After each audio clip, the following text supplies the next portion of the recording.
যখন এই দেশের ছাত্ররা রাস্তায় নামে সেই ছাত্রদের দমন করা কোন ষড়যন্ত্রের ক্ষমতা থাকে না।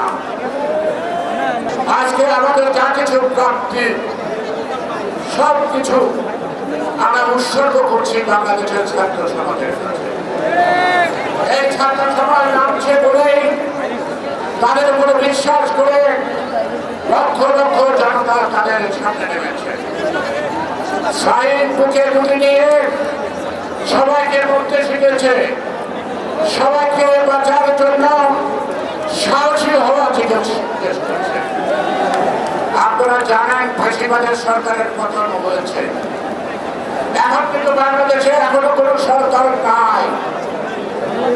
আমি আশা করবো, বিশ্বাস করব আমাদের দেশপ্রেমিক সেনাবাহিনীর পক্ষ থেকে সেনাবাহিনীর প্রধান দায়িত্ব নিয়েছে এবং আমরা বলবো যথাশীঘ্র পার্লামেন্ট বিচার হয়েছে। এখন আপনাকে একটি সরকার উপহার দিতে হবে। সরকারে কে আসবে না আসবে এটা আমাদের বক্তব্য না, একটি সরকার দরকার। সরকার ছাড়া প্রশাসন চলতে পারে না।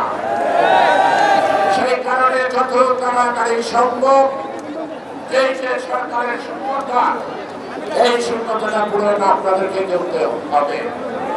দেশের মানুষ আপনাদেরকে বিশ্বাস করে, বহুদিন পরে আপনারা সেই বিশ্বাস আবার প্রতিষ্ঠিত করছেন জনগণের কাছে।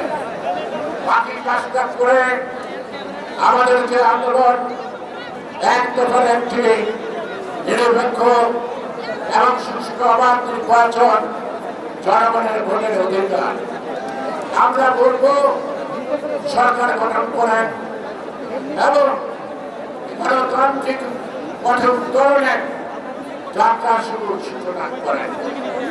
কয়দিনে পারবেন, কয়দিনে পারবেন না এই প্রশ্ন আমরা রাখছি না।